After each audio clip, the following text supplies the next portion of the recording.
अस्सलाम वालेकुम नाज़रीन, आप देख रहे हैं प्रोग्राम दो टोक। मैं हूं किरण नाज। 28 फरवरी को इसराइली और अमरीकी हमले में शहीद होने वाले ईरान के साबिक़ supreme leader Ayatollah Ali Khamenei, इनकी आखिरी रसूमात का आगाज़ उनके कत्ल के 4 माह 3 दिन बाद बाकायदा तेहरान के मरकज़ी मजहबी और सकाफ़ती मरकज़ मुसल्ला इमाम ख़ुमैनी से हो गया है, जहाँ उनकी मैयत को आखिरी दीदार के लिए रखा गया है। दुनिया भर से आए वफूद उन्हें खिराज अक़ीदत पेश कर रहे हैं। आयतुल्लाह अली ख़ामेनी के साथ शहीद होने वाली उनकी अहलिया, दामाद, एक बहू और 2 बरस की नवासी के ताबूत भी आखिरी दीदार के लिए रखे गए हैं। साबिक़ ईरानी रहबरे आला की आखिरी रसूमात में शिरकत के लिए पाकिस्तान से फील्ड मार्शल सैयद आसिम मुनीर, वज़ीर आज़म शहबाज शरीफ, नायब वज़ीर आज़म इसहाक़ डार, वज़ीर दाखिला मोहसिन नकवी, बिलावल भुट्टो ज़रदारी, वज़ीर आला सिंध मुराद अली शाह और वफाकी वज़ीर इत्तलात और नशरियात अताउल्लाह तारड़ समेत दीगर अफराद भी ईरान गए। कई ममालिक से अली ख़ामेनी की आखिरी रसूमात में शिरकत के लिए सियासी, मजहबी और सिक्योरिटी की अहम शख्सियात आ चुकी हैं और अब भी उनकी आमद का सिलसिला जारी है। 7 रोज़ा नाज़रीन आखिरी रसूमात के लिए आयतुल्लाह अली ख़ामेनी के अहले खाना और तदफीन के मामलात के मुंतज़मीन ने इराक़ और ईरान में रसूमात का ऐलान किया है। ईरानी हुक्काम को जनाजे में 1,50,00,000 से ज़ायद तकरीबन 2 करोड़ अफराद तक की शिरकत की उम्मीद है। ज़ायरीन की खिदमत के लिए हज़ारों खिदमत मराकज़ यहाँ पर कायम किए गए हैं। साथ ही 10 लाख से ज़ायद अफराद के लिए रिहाइश का भी इंतज़ाम किया गया है। दारुल हुकूमत तेहरान में बड़ी तादाद में हुजूम की रवानी को बरकरार रखने के लिए खुसूसी शहरी राहदारी मनसूबा भी तैयार किया गया है। ईरानी सरकारी हुक्काम ये दावा कर रहे हैं कि 800 गैर मुल्की सहाफ़ी इस तकरीब की कवरेज कर रहे हैं। आखिरी रसूमात की तकरीबात कई मराहिल और कई दिनों पर मुश्तमिल होगी। आज यानी 3 जुलाई को बैनुल-अक़वामी खिराज अक़ीदत की तकरीब का एहतमाम किया गया, जहाँ दुनिया के मुख्तलिफ ममालिक के रहनुमा खुसूसी तकरीब में शिरकत के लिए और ख़ामेनी को खिराज अक़ीदत पेश करने के लिए आए। फिर कल और परसों यानी 4 और 5 जुलाई को ग्रैंड मुसल्ला में अवामी अलविदा की 2 रोज़ा तकरीब होगी। 4 जुलाई को ईरानी मकामी वक्त के मुताबिक सुबह 6 बजे ग्रैंड मुसल्ला के दरवाजे खोल दिए जाएंगे और 5 जुलाई को रात 8 बजे ये दरवाजे बंद कर दिए जाएंगे। मरकज़ी नमाज जनाजा 5 जुलाई की सुबह अदा होगी। इसके बाद 6 जुलाई बरोज़ पीर तेहरान में जनाजे का जुलूस मकामी वक्त के मुताबिक सुबह 6 बजे शुरू होगा, जो बड़ी तादाद में लोगों की शिरकत के सबब शाम गए तक जारी रहने का इम्कान जाहिर किया जा रहा है। फिर आती है 7 जुलाई, इसमें कुम शहर में जनाजे का जुलूस सुबह 5 बजे शुरू होगा, जहाँ जमकरान मस्जिद में एक सीनियर आलिम दीन नमाज जनाजा पढ़ाएंगे। 8 जुलाई को शहीद आयतुल्लाह अली ख़ामेनी के जनाजे का जुलूस इराक़ी शहर नजफ़ और करबला में भी मुनक़्क़िद होगा। ईरानी हुक्काम ये बता रहे हैं कि मैयत 7 जुलाई की शाम नजफ़ पहुँचेगी। 8 जुलाई को नजफ़ में सुबह और करबला में दोपहर में जनाजे के जुलूस निकाले जाएंगे। फिर 9 जुलाई को शिमाल मशरक़ी ईरानी शहर मशहद में इमाम रज़ा के रोज़े में साबिक़ supreme leader Ayatollah Ali Khamenei शहीद को सुपुर्द खाक कर दिया जाएगा। मशहद का शहर अली ख़ामेनी की जाए पैदाइश भी है और ईरानी हुक्काम ये बता रहे हैं कि इन आखिरी रसूमात की वसअत, इंतज़ामी सतह और तैयारियों का जो माजी में होने वाली किसी भी रसूमात से मुवाज़ना नहीं किया जा सकता। आयतुल्लाह अली ख़ामेनी से पहले ईरान के पहले रहबरे आला और ईरान के इस्लामी इनक़लाब के बानी आयतुल्लाह रुहुल्लाह ख़ुमैनी का जनाजा 4 जून 1989 को तेहरान में हुआ था। वो कई दिहाइयों में ईरान के पहले ऐसे रहनुमा थे जिनकी तबई मौत हुई थी। इमाम ख़ुमैनी के जनाजे में बैनुल-अक़वामी रिपोर्ट्स और ख़बरें हैं, इसके मुताबिक उस वक्त तकरीबन ईरानियों की जो शिरकत थी वो तकरीबन 1 करोड़ बताई जाती है। और इस वक्त हुजूम इतना ज़्यादा था कि तेहरान की फायर ब्रिगेड्स को लोगों पर पानी की बारिश करनी पड़ी ताकि वो गर्मी और दम घुटने से बेहोश ना हो जाए।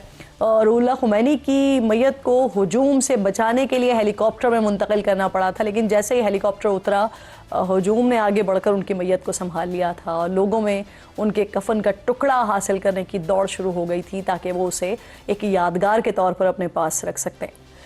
इमाम ख़ुमैनी को सुपुर्द खाक किए जाने के दौरान तकरीबन 10,000 अफराद ज़ख्मी भी हुए थे, जबकि चंद के जान से जाने की खबरें भी उस वक्त सामने आई थी। इस वक्त ईरान की सिचुएशन क्या है, किस तरह के इंतज़ामात हैं, जानने के लिए, क्योंकि पाकिस्तान से भी कई इस वक्त मौजूद हैं ईरान में। तो फेलो जर्नलिस्ट हैं, सीनियर एनालिस्ट हैं उवैस तौहीद साहब तेहरान में इस वक्त मुझे ज्वाइन कर रहे हैं प्रोग्राम में। आपके वक्त की बेहद शुक्रगुजार हूँ। इसके साथ साथ डॉक्टर राशिद नफ़ी साहब सीनियर एनालिस्ट हैं, ईरान से प्रोग्राम में ज्वाइन कर रहे हैं। आप दोनों को मैं खुशामदीद कहती हूँ। उवैस साहब, ज़रा आपसे बात का आगाज़ करते हैं। फील्ड मार्शल के मनाजिर हमने देखे, इसके अलावा वज़ीर आज़म बिलावल साहब और कई अहम शख्सियात थीं जो कि वहाँ पर मौजूद थीं, और ये भी इत्तलात आ गई कि वो वहाँ से अब वापसी के लिए निकल गए हैं। इनफैक्ट वज़ीर आज़म साहब जो है वो इस्तांबुल में उनका दौरा है, वो वहाँ चले गए हैं। डॉक्टर राशिद, आप मुझे फरमाइएगा, मौजूदा जो सुप्रीम लीडर हैं वो अपने वालिद के जनाजे में शिरकत करेंगे या नहीं करेंगे? क्योंकि कई ऐसी रिपोर्ट्स भी सामने आ रही हैं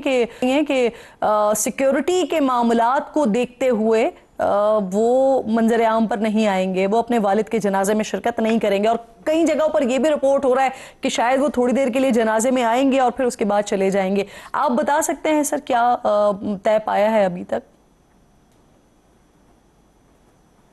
जी, बिस्मिल्लाहिर्रहमानिर्रहीम। देखें, इस वक्त आज की जो तकरीब थी उसके अंदर तो खुद शहीद सईद अली खमनाई का जसद खाकी एक मारूफ मुसल्ला है जहाँ पे इनकी ईद की नमाज होती है, बहुत बड़ा इज्तिमा वहाँ पे होता है। जी, जी। तो उसी के एक हिस्से में उनके जसद खाकी को रखा गया था और मुख्तलिफ जो सरकारी वफूद थे और मुख्तलिफ ममालिक से आए हुए जो बड़ी बड़ी शख्सियात जिनमें उलमा और स्कॉलर्स वगैरह शामिल थे, उनको मौका दिया गया था कि वो वहाँ से उनके उस जगह से करीब से उनको खिराज अकीदत पेश करें। एक बड़ा खूबसूरत अंदाज से वो एक स्टेज सजाया गया था, यकीनन आप लोगों ने, आपके नाज़रीन ने भी देखा होगा।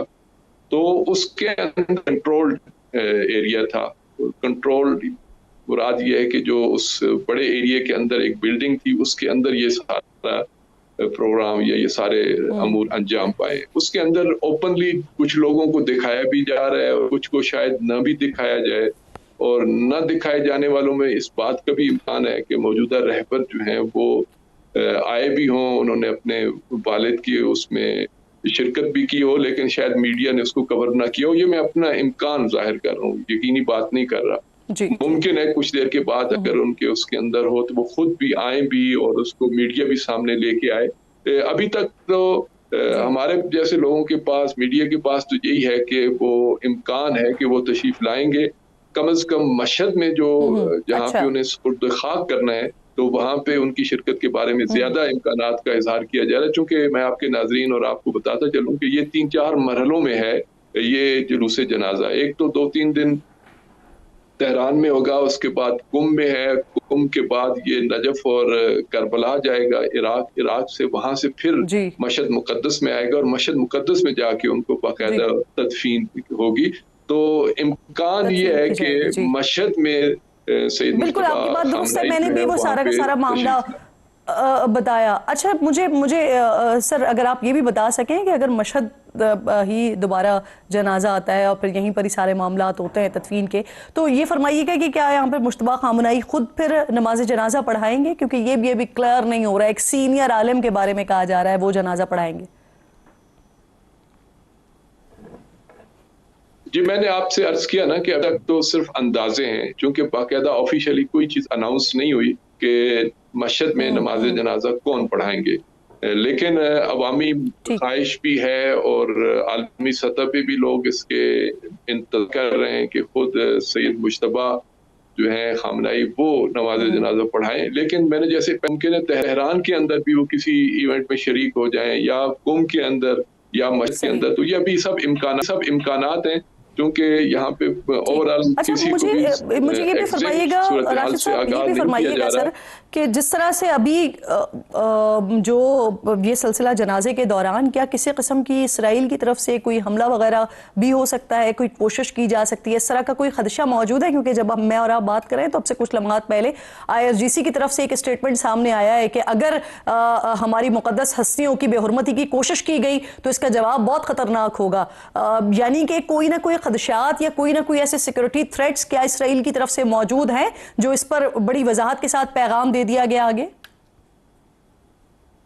जी हाँ, आपने दुरुस्त निशानदेही की। सिपाही पासदारान इनकलाब इस्लामिक तरफ से रद्द अमल सामने आया है और यकीनन उनके पास रिपोर्ट्स भी होंगी, लेकिन मैं अपने तजिए के तौर पे ये अर्ज कर सकता हूँ कि इसराइल की जो माहियत है और जो ज़ायनिस्ट नजरियात हैं उसके मुताबिक तो हर जगह पे किसी वक्त भी किसी को भी निशाना बनाया जा सकता है। जो 70,000 गरीब और बेघर अहले गजा को जिसने नहीं बख्शा और अब भी मासूम बच्चों का कत्लेआम कर रहा है, तो उससे तो किसी चीज की भी तवक्को की जा सकती है। ईरान तो उनके लिए सबसे बड़ी रुकावट है, एक बहुत बड़ी हर्डल है उनके जो यानी ये सिक्योरिटी थ्रेट इस वक्त मौजूद है। राशिद साहब साथ ही मौजूद रहिए सर। जी बिल्कुल ठीक, साथ ही मौजूद रहिए। उवैस वाहिद साहब भी ज्वाइन कर चुके हैं।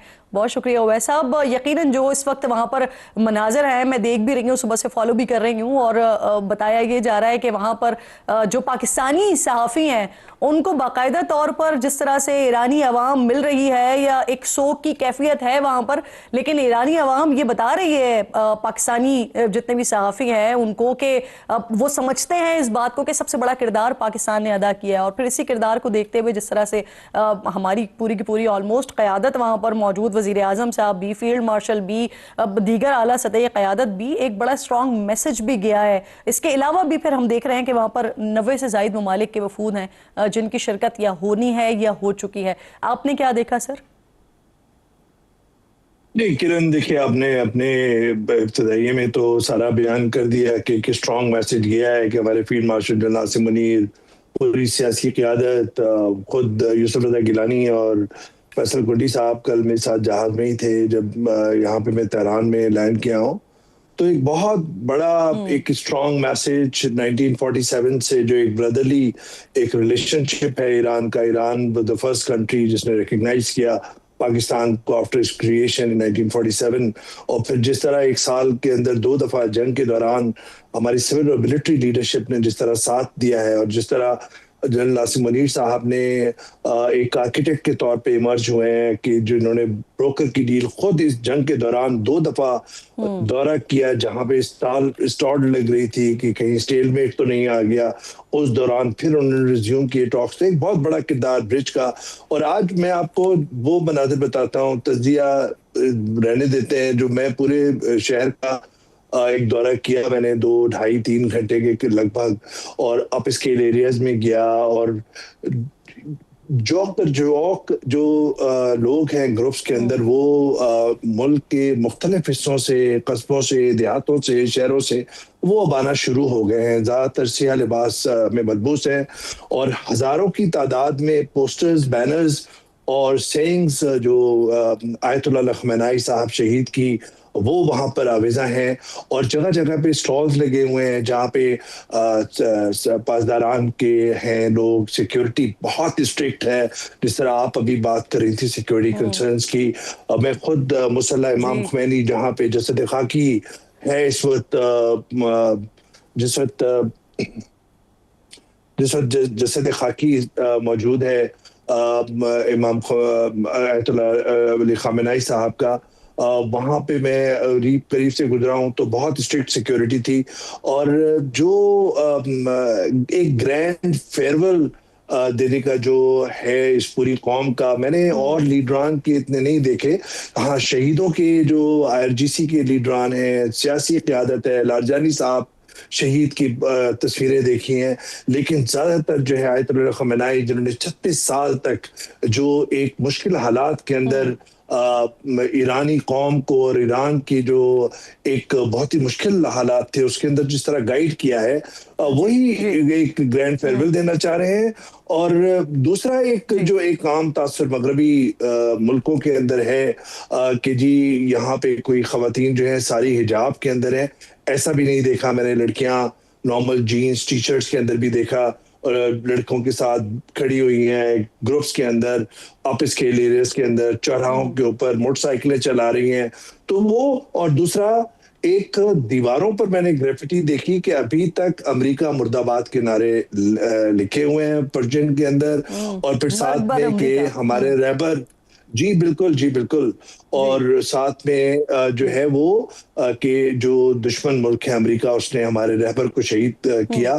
तो कल 4 और 5 तारीख को और भी बड़ी अहम सिचुएशन जो आपने जिस तरफ आपने इशारा किया कि एक सिलसिला चल रहा है सियासी चैलेंजेस, समाजी चैलेंजेस, और इस वक्त जब आखिरी रसूमात हो रही हैं शहीद सैयद आयतुल्लाह अली खामनाई की, तो उस वक्त भी ये समाजी और सियासी चैलेंजेस तो मौजूद हैं ईरान में।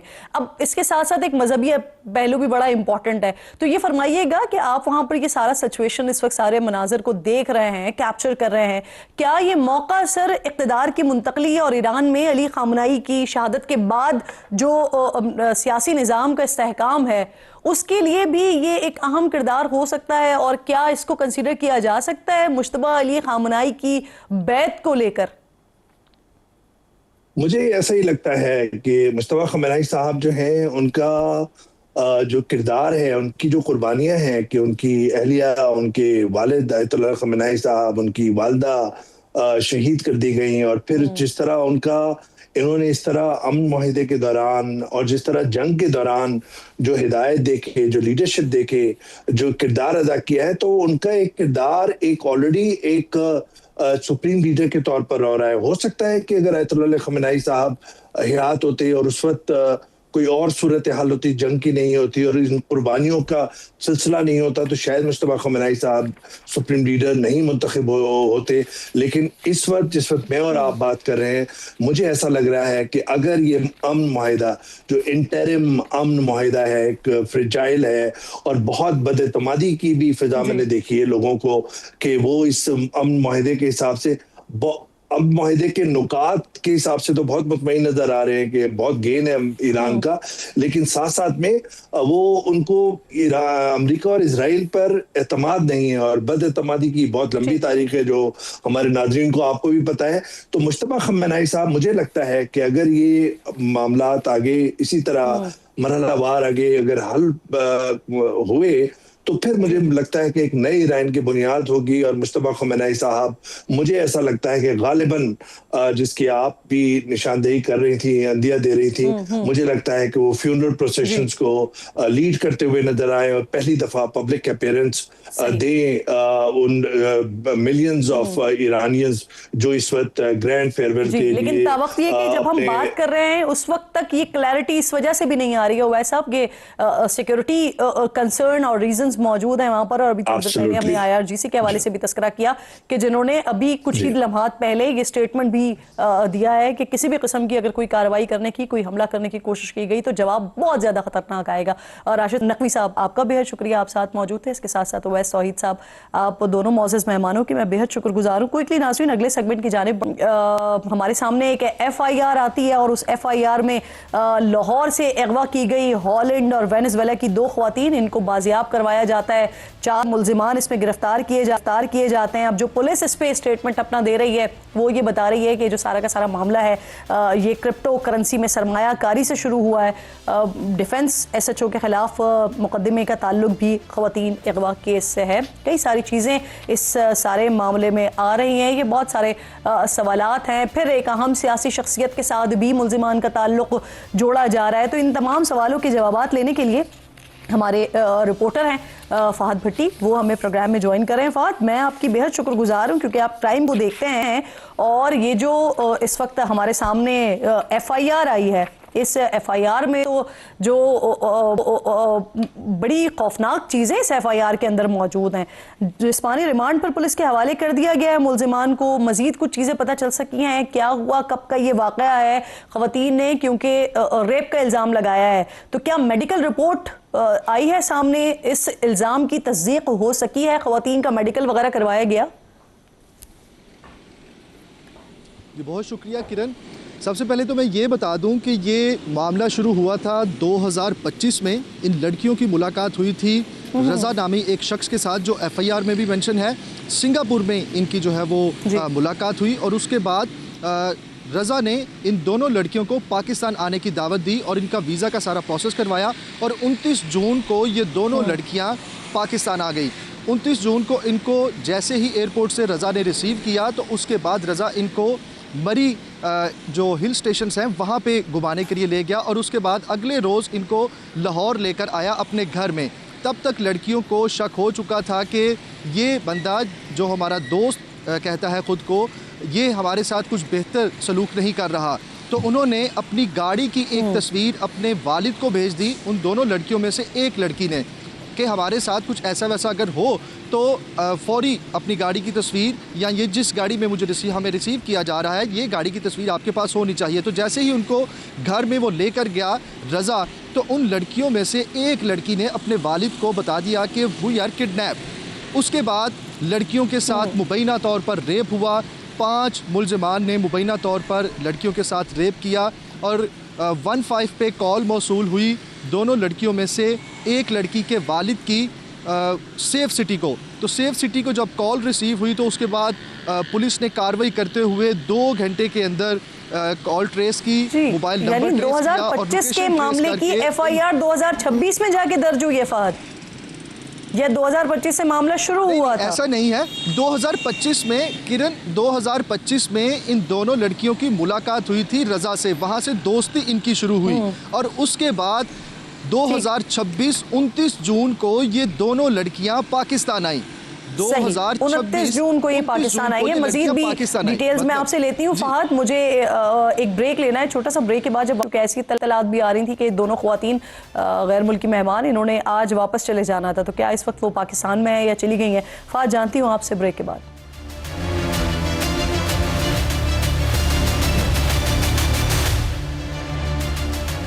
प्रोग्राम एक बार फिर आपको खुशामदीद कहूँगी। एक एफआईआर दर्ज हुई है, उस पर डिस्कशन हो रही है, उस पर बात हो रही है। फहद भट्टी समा के नुमाइंदे हैं, वो साथ मौजूद हैं। फहद, एक तो आपने अपनी गुफ्तगू में बताया कि ये जो ख्वातीन जब पाकिस्तान पहुंची उसके बाद उनको लगा कि जो मुलजिम है रज़ा वो काबिल भरोसा नहीं है, तो उन्होंने अपने वालिद को जो है वो तस्वीर भेज दी गाड़ी की, यानी वो उस वक्त से ही डाउटफुल हो चुकी थी मुलजिम के ऊपर। बिल्कुल उसी वक्त उनको डाउट हो गया था रज़ा पे कि ये शख्स काबिले भरोसा नहीं है, तो उन्होंने अपने वालिद को, उन दोनों लड़कियों में से एक लड़की ने अपने वालिद को पहले गाड़ी की तस्वीर भेजी और जब वो रज़ा उनको अपने घर में लेकर आया, लाहौर का एक इलाका है डिफेंस, वहाँ पर जब उनको लेकर आया तो उन दोनों लड़कियों ने में से एक लड़की ने अपने वालिद को एक मैसेज किया कि वी आर किडनैप। फिर उस शख्स ने, जो उन दोनों लड़कियों में से एक लड़की के वालिद हैं, उन्होंने सेफ सिटी से रब्ता किया 15 पे और सेफ सिटी को इतला दी कि मेरी जो बच्ची है, मेरी बेटी जो है वो अपनी दोस्त के साथ इस वक्त पाकिस्तान में है और उसने मुझे ये मैसेज किया है, तो इसके ऊपर कार्रवाई की जाए। तो फौरी तौर पे पुलिस ने इस पे कार्रवाई की और 2 से 3 घंटे के अंदर दोनों लड़कियों को बाजियाब करवा लिया गया, उनके बयानात रिकॉर्ड किए गए। आज वापस चली जाना था इन दोनों ख्वातीन ने, ये भी पाकिस्तान में ही है, चली गई हैं? इन दोनों गैर मुल्की ख़वातीन की मेडिकल करवाने के बाद इनको वापस भेज दिया गया है। मेडिकल रिपोर्ट पुलिस के पास आ गई है, मगर अभी तक वो मेडिकल रिपोर्ट मंजर आम पर नहीं आई। मुबैना तौर पर 5 मुलज़िमान का जिक्र किया गया है इस एफआईआर में कि इन 5 मुलज़िमान ने मुबैना तौर पर इन दोनों गैर मुल्की ख़वातीन के साथ मुबैना तौर पर रेप किया है, जिसमें से पुलिस ने 4 मुलज़िमान को गिरफ़्तार कर लिया है। एक मुलज़िम रज़ा, जिसका ताल्लुक किसी सियासी शख्सियत से मुबैना तौर पर बताया जा रहा है, मगर अभी तक इसके ऊपर किसी भी किस्म का पुलिस की जानिब से या किसी हुकूमती नुमाइंदे की जानिब से कोई बयान सामने नहीं आया। पुलिस की जानिब से 5 रोज़ा जिस्मानी रिमांड इन 4 मुलज़िमान का ले लिया गया है और इस वक्त ये चारों मुलज़िमान पुलिस की कस्टडी में हैं। गिरफ्तार नहीं है? रज़ा डार बिल्कुल गिरफ्तार हैं, रज़ा डार बिल्कुल गिरफ्तार हैं। रज़ा डार समेत 3 लोग हैं जो इस वक्त गिरफ्तार हैं। टोटल 4 मुलज़िमान हैं। एफआईआर में 5 मुलज़िमान का जिक्र किया गया है। एक मुलज़िम अभी तक गिरफ्तार नहीं हो सका, जिसके लिए पुलिस की जानिब से कहा जा रहा है कि मामले की तफ्तीश कर रहे हैं। जो जिसको बॉस लिखा है एफआईआर में, वो बंदा कौन है? जिसको बॉस लिखा हुआ है एफआईआर में, उसका नाम पुलिस ज़राए की जानिब से सिकंदर बताया जा रहा है। सिकंदर अभी तक जो है वो सिकंदर को भी गिरफ्तार कर लिया गया है, लेकिन एक और मुलजिम है जिसको अभी तक जो है वो पुलिस गिरफ्तार नहीं कर पाई, क्योंकि चूँकि एफआईआर के अंदर टोटल 5 मुलजिमान हैं और इन 5 मुलजिमान में से 4 मुलजिमान को गिरफ्तार कर लिया गया है। ये भी कहें कि ऐसी भी डिटेल्स आई हैं, ऐसा भी बताया गया फहद के इब्तिदा में तो एफआईआर ही नहीं हो रही थी, फिर बाद में बाकायदा इस पे सिफारती चैनल को इन्वॉल्व होना पड़ा, उन्होंने मुदाखलत की, उसके बाद एफआईआर दर्ज हुई। इसी वजह से फिर जो मुताल्लिका एसएचओ है उसको भी मुअत्तल किया गया। ऐसा ही हुआ है? जी देखिए, स्टार्टिंग में तो पुलिस की ये पहली कोशिश थी कि लड़कियों को बाजियाब करवाया जाए। लड़कियों को बाजियाब करवाया गया, उनके बयानात रिकॉर्ड किए गए और जब जो गैर मुल्की ख़वातीन हैं उनके जब वालिद ने जब पुलिस को कॉल की तो फिर जो यहाँ पर सफारत खाने हैं, एम्बेसीज़ हैं, उनकी जानिब से भी रब्ता किया गया पंजाब गवर्नमेंट के साथ, लाहौर पुलिस के साथ, और बाकायदा तौर पर ना सिर्फ रब्ता किया गया, FIR रजिस्टर्ड करवाने के लिए भी कहा गया और फौरी तौर पर फिर पुलिस ने FIR दर्ज की और उसके बाद फिर जो है वो मज़ीद कानूनी कार्रवाई आगे की गई। लड़कियों का मेडिकल करवाया गया, उसके बाद जो है वो मुलज़मान को अदालत में पेश किया गया। आपने कहा कि अभी तक हुकूमत की तरफ से किसी भी किस्म का कोई मौक़िफ़ पंजाब हुकूमत की तरफ से कोई इस पर सामने नहीं आ रहा, क्योंकि अब ये सारे मामले में हम देख रहे हैं गैर मुल्की सफारत खाना भी इन्वॉल्व है, अहम शख्सियात के करीबी रिश्तेदार जो है वो कहा जा रहा है। फिर इसके साथ साथ जो मुतासरा खातून है उनका 164 का बयान आया है, इसकी तफसीलात सामने आई हैं, उन्हें अदालत को क्या बताया है ख़वातीन की जानिब से? क्योंकि ये भी कहा जा रहा है ना कि 164 के बयान को मख्फी रखा जा रहा है, क्यों छुपाया जा रहा है? देखिए, 164 का बयान जो है वो मजिस्ट्रेट के सामने खड़े होकर वहाँ पे रिकॉर्ड करवाया जाता है, बाकायदा उसकी रिटन जो है वो बयानात लिखे भी जाते हैं, लेकिन अभी तक वो बयानात जो है वो सामने नहीं आए क्योंकि ये एक हाई प्रोफाइल केस है। गैर मुल्की ख़वातीन जो है वो इसके अंदर मुतासरीन हैं, 2 गैर मुल्की ख़वातीन, और उसके अलावा जो SHO की आपने बात की, SHO को भी इसमें मुअत्तल किया गया है। डिफेंस सी थाने के उस SHO ने अच्छा, एक और इसी से जुड़ा हुआ फाद एक और मामला भी है ना कि जिस मुल्ज़िमान को जिस अदालत में पेश किया गया उन मजिस्ट्रेट साहब के घर में भी मुबैना तौर पर पुलिस की जानिब से धावा बोला गया, ज़बरदस्ती दाखिल होने की कोशिश की गई, इस पर भी मुकदमा दर्ज हुआ है। तो क्या इन दोनों केसेस का आपस में कोई ताल्लुक है? बिल्कुल, इन दोनों केसेस का आपस में ताल्लुक है। जब इन दोनों लड़कियों को बाजियाब करवाया गया, उन्होंने अपना रिटन बयान रिकॉर्ड करवा दिया पुलिस को, तो उसके बाद पुलिस की जानिब से जो पहला अमल किया जाता है, जो कार्रवाई शुरू की जाती है, इन्वेस्टिगेशन प्रोसेस होता है, उसमें सबसे पहले ये होता है कि लड़कियों का जो मुतासरा लड़कियां हैं उनका मेडिकल करवाया जाए, और मेडिकल करवाने के लिए मजिस्ट्रेट के ऑर्डर लेना ज़रूरी होता है।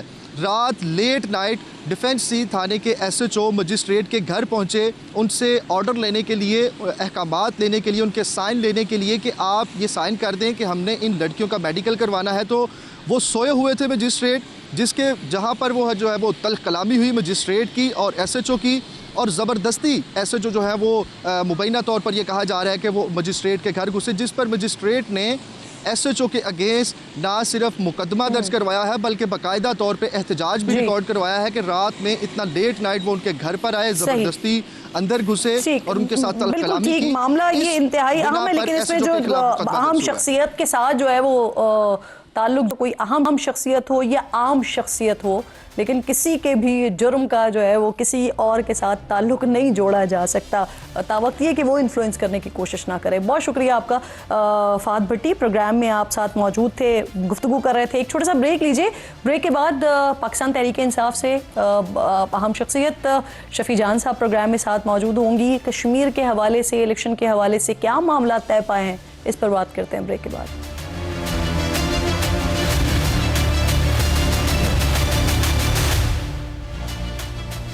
प्रोग्राम में एक बार फिर आपको खुशामदीद कहती हूँ। मेरे इंतहाई मोअज़्ज़ज़ मेहमान शफी जान साहब, वज़ीर इत्तलात खैबर पख्तूनख्वा है, ज्वाइन कर रहे हैं। बहुत शुक्रगुजार हूँ आपके वक्त की। सर, पाकिस्तान तहरीक इंसाफ की जानिब से अब आज़ाद कश्मीर के इलेक्शन का बाकायदा बॉयकॉट कर दिया गया, आप लोगों ने ये क्लियर बता दिया, कल सोशल मीडिया पर पोस्ट कर दी गई आप लोगों की तरफ से। 2 रोज़ पहले जो कोट लखपत में पाकिस्तान तहरीक इंसाफ के जो अहम रहनुमा हैं, जो कैद हैं, उनकी जानिब से ये आप लोगों से कहा गया था कि इस अमल का बॉयकॉट ना करें।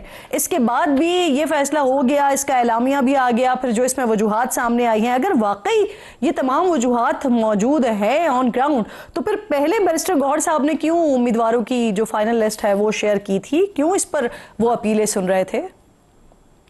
सबसे पहले आपका शुक्रिया। जहां तक कश्मीर के इलेक्शन की बात है तो तहरीक इंसाफ इस आपने देखा होगा कि बाइकआउट का ऐलान कर चुकी है। इसकी 2 मेन वजूहात है जी। पहली मेन वजह तो ये थी कि इस वक्त जो कश्मीर की सूरत हाल है वो आपके सामने है। हमें नहीं लगता कि इस सूरत हाल में वहाँ पे इलेक्शन ही कंडक्ट हो पाएगा, क्योंकि वहाँ पे जो एक्शन कमेटी है वो जगह जगह इस वक्त बैठी हुई है। रावला कोर्ट की सूरत हाल भी आपके सामने होगी। इसके साथ साथ तमाम तर इलाकों में इस वक्त ये आपकी राय है या ये आप पार्टी की पॉलिसी बता रहे हैं और पार्टी की राय बता रहे हैं कि आपको लगता है कि जनरल इलेक्शन जो वहां पर होना है कश्मीर में वो ही नहीं हो पाएगा? देखिए, ये और आल जो देखिए काफी दिनों से इस पे सोच विचार जारी थी। हमारी जो मरकजी लीडरशिप थी वो पे इस पे काम कर रही थी। फिर जो हमारी कश्मीर की सियासी लीडरशिप है उसको बुलाया गया, उनके साथ बैठा गया और ये फिर दोनों हमारी लीडरशिप और कश्मीर की जो हमारी सियासी लीडरशिप है मिलकर ये फैसला किया गया कि इस इलेक्शन का बाइकआउट किया जाए। लेकिन मेरी जाती राय ये है कि बाइकआउट नहीं करना चाहिए था, लेकिन पार्टी का फैसला है, उसके साथ स्टैंड करना पड़ेगा। क्योंकि मैं ये जाती तौर पे समझता हूँ कि कोई भी इंतखाबी अमल हो वो मैदान खाली ना छोड़ा जाए। लेकिन इस वक्त जो सबसे बड़ा मसला है वो कश्मीर की सूरत हाल है, क्योंकि कश्मीर में जो सूरत हाल है हमें नहीं लगता कि उस सूरत हाल में जो वोटर है वो आजादाना तौर पे अपने वोट का इस्तेमाल कर सकेगा, क्योंकि वहां पे जगह जगह यहाँ पे रिकॉर्डिंग भी है, एहतजाज भी शुरू हैं, गिरफ्तारियां भी हो रही हैं, रियासत भी ताकत का इस्तेमाल कर रही है। सर एक शफी जान साहब, एक बहुत बड़ा मसला जो पाकिस्तान तहरीक इंसाफ के तमाम रहनुमाओं को दरपेश आता है, जब भी वो जो आपका एक सोशल मीडिया की लीड है उसके खिलाफ अगर कोई बात की जाती है, कोई अगर हरकत की जाती है तो फिर आप तमाम लोगों को वो सोशल मीडिया का प्रेशर भुगतना पड़ता है। अब भी कल वजीर आला कल जो है वो एक तकरीब में शरीक हुए, उसके बाद उनके खिलाफ जिस तरह की जबान इस्तेमाल की जा रही है, जिस तरह की बात उनके खिलाफ की जा रही है, कौन कर रहा है ये सब कुछ? देखिए, सोशल मीडिया हमारी ताकत है। सोशल मीडिया में नेगेटिव्स भी हैं और पॉजिटिव्स भी हैं। आज अगर तहरीक इंसाफ की ये तहरीक जिंदा है तो उसका क्रेडिट सोशल मीडिया को जाता है। सर वो ताकत ही आपको गद्दार करार दे रही है। जी मुझे एक मिनट दीजिएगा। जिस तरीके से सुहेल अफरीदी साहब ने कल जो इस्लाहात की कॉन्फ्रेंस थी, जेल इस्लाहात में, उसमें शिरकत की और वहां पे इमरान खान साहब का मुकदमा रखा और अपने सूबे की नुमाइंदगी की और ये बताया गया कि हम अपने सूबे के जेलों में क्या कर रहे हैं, वो जितनी ही उसकी वो काबिल तारीफ है, काबिल सताइश है। क्योंकि अगर सुहेल अफरीदी साहब वहां पे ना जाते तो वहां पे इमरान खान साहब का मुकदमा कौन रखता? वहां पे पंजाब हुकूमत ने जिस झूठ का सहारा लेते हुए इस्लाहात का जिक्र किया, वो इस्लाहात तो हमें कहीं नजर नहीं आ रहे। अगर वो इस्लाहात अगर हमें नजर आते तो फिर इसकी शुरुआत तो अडियाला से करना चाहिए था। और इसके साथ साथ किरण नाज साहिबा के इस वक्त हमारे 12 कैदी जो हैं वो पंजाब की मुख्तलिफ जेलों से रिहा हो चुके हैं और 12 के 12 जो है वो शहीद हो चुके हैं, क्योंकि अंदर उनको क्या दिया गया या उस पानी में क्या मिलावट थी या अंदर जेल की सूरत हाल ही ऐसी थी कि वहां पे एक आम आदमी का सर्वाइवल मुश्किल है। तो वो 12 नाम भी हमने मीडिया को दी हैं और 12 शहादतें जो हुई हैं, उसके बाद जेल इस्लाहात की पंजाब की बात करना मेरी समझ से ये आप और अडियाला की सूरत हाल, ये बहुत खौफनाक इल्जाम लगा रहे हैं। इसके लिए मेडिकल रिपोर्ट्स वगैरह मौजूद हैं कि इस तरह का कुछ जेल में हुआ कि जिसके बाद जब वो बाहर आए उसके बाद वो इंतकाल कर गए। तो इसकी मेडिकल रिपोर्ट्स वगैरह मौजूद हैं या ये आप एक तज्जिया अपना पेश करें कि वो जेल के बाद आ गए और इंतकाल कर गए? तज्जिया की बात ही नहीं है, तज्जिया की बात ही नहीं है किरण साहिबा। हमारे 12 लोग मुख्तलिफ जेलों में गए पंजाब के, वो 12 जब रिहा हुए अपने कैद काट के 12 के 12 शहीद हो गए। तो ऐसा क्या अंदर दिया गया? या फिर अंदर सहूलियात ही नहीं है कि उधर एक आम आदमी सर्वाइव ही नहीं कर सकता?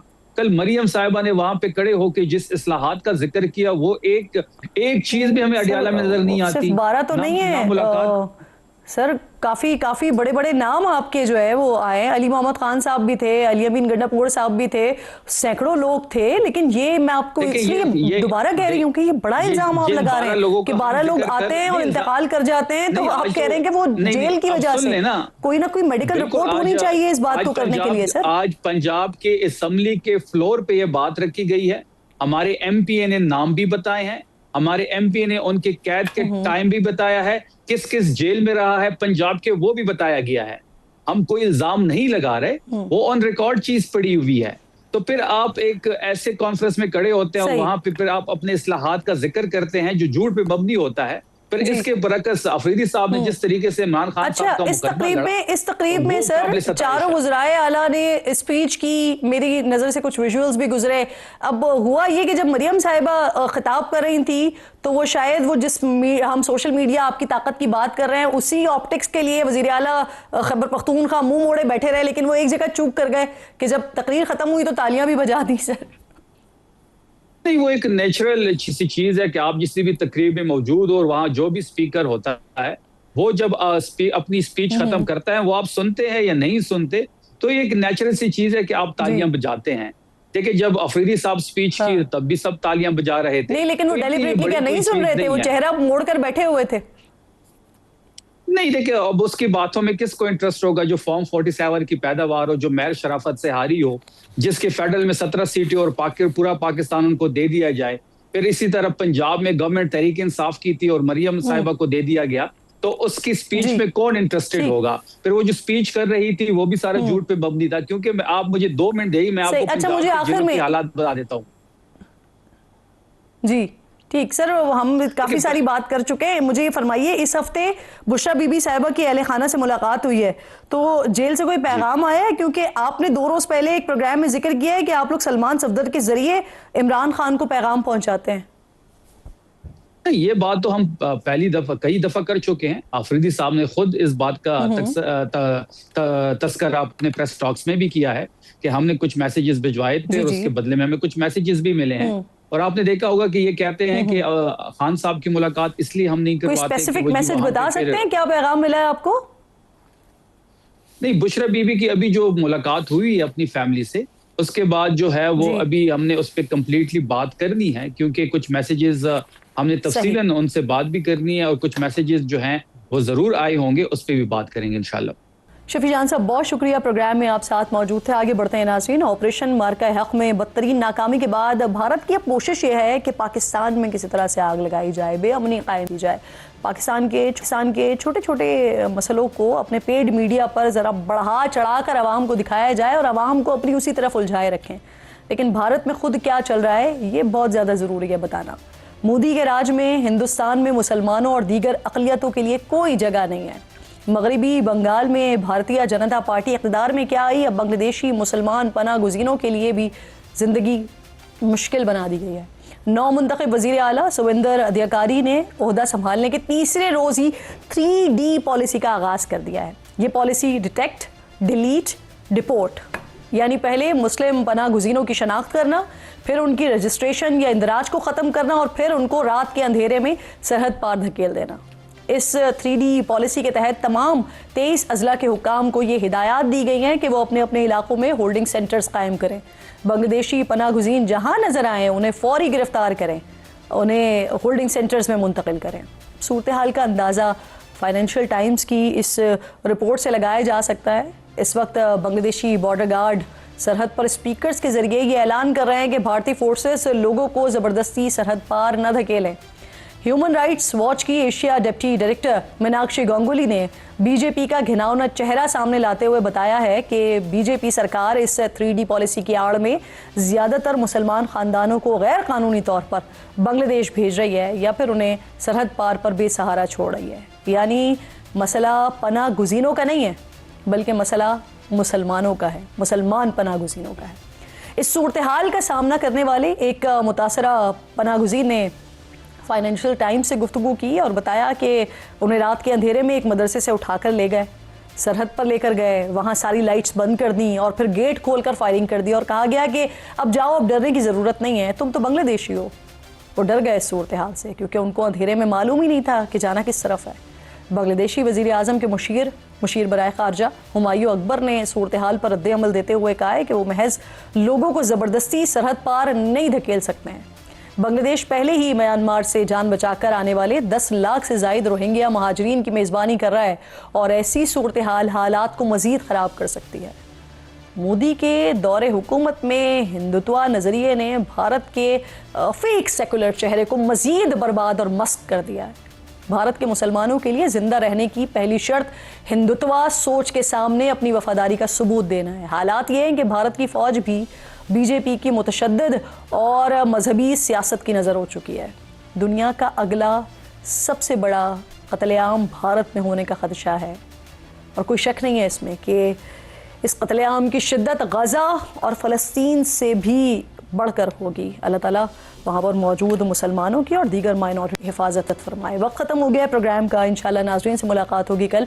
अपना और अपने मुल्क का ख़ास ख्याल रखिए। फ़लस्तीन को, मकबूजा कश्मीर को अपनी दुआओं में याद रखिए। अल्लाह ने के बाद।